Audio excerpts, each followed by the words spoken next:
നമ്മുടെ ചാനലിൽ 2500 സബ്സ്ക്രൈബർ കഴിഞ്ഞിട്ടുണ്ട്. 3K സബ് ആയിട്ടുണ്ട് കേട്ടോ. അപ്പോൾ സബ്സ്ക്രൈബ് ചെയ്തവർക്കും സപ്പോർട്ട് ചെയ്തവർക്കും ഭയങ്കര താങ്ക്സ് ഉണ്ട്. അപ്പോൾ നമ്മൾ 2500 സബ്സ്ക്രൈബർ ആവുന്ന സമയത്ത് ഒരു ഗീവ് അവേ ഒക്കെ കണ്ടക്ട് ചെയ്യുമെന്ന് പറഞ്ഞിട്ടുണ്ടായിരുന്നല്ലേ.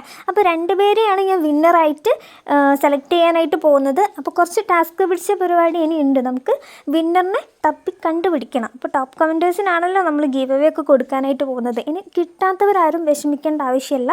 നിങ്ങളിപ്പോൾ തന്നെ ചാനൽ സബ്സ്ക്രൈബ് ചെയ്തോളൂ, സപ്പോർട്ട് ചെയ്തോളൂ, കമൻറ്റും കൂടി ഇട്ടോളൂ. കാരണം ടോപ്പ് കമൻറ്റേഴ്സിന് നമ്മൾ ഗീവ് അവേ കൊടുക്കുന്നത്. അപ്പോൾ അടുത്ത ഗീവ് അവേ നമുക്ക് 5000 സബ്സ്ക്രൈബർ ആവുന്ന സമയത്താണ് നടക്കുന്നത്. അപ്പോൾ ഓൾറെഡി ചാനൽ സബ്സ്ക്രൈബ് ചെയ്ത് വെച്ചിട്ടുള്ള ആൾക്കാർ കമൻറ്റ് ഇടാനായിട്ട് മറക്കണ്ട. ഇനി ന്യൂ മെമ്പേഴ്സ് ചാനൽ സബ്സ്ക്രൈബ് ചെയ്യാനും കമൻറ്റ് ഇടാനും മറക്കണ്ട കേട്ടോ. അപ്പോൾ നിങ്ങളെല്ലാവരും വെയിറ്റ് ചെയ്തുകൊണ്ടിരിക്കുന്നത് വിന്നേഴ്സ് ആരാന്ന് അറിയാൻ വേണ്ടിയിട്ടല്ലേ. ഉടനെ ഞാനത് പബ്ലിഷ് ചെയ്യാം. എൻ്റെ ഗിഫ്റ്റും കാര്യങ്ങളൊക്കെ എന്താണെന്നുള്ളതും ആളെയും കൂടെ ഞാൻ മെൻഷൻ ചെയ്യാം കേട്ടോ. അപ്പോൾ ഞാൻ ഉണ്ടാക്കിയിരിക്കുന്ന സംഭവം എങ്ങനെ ഉണ്ട് എന്നുള്ളതും കൂടെ നിങ്ങൾ കമൻറ്റിലൂടെ പറയാനായിട്ട് മറക്കരുത്.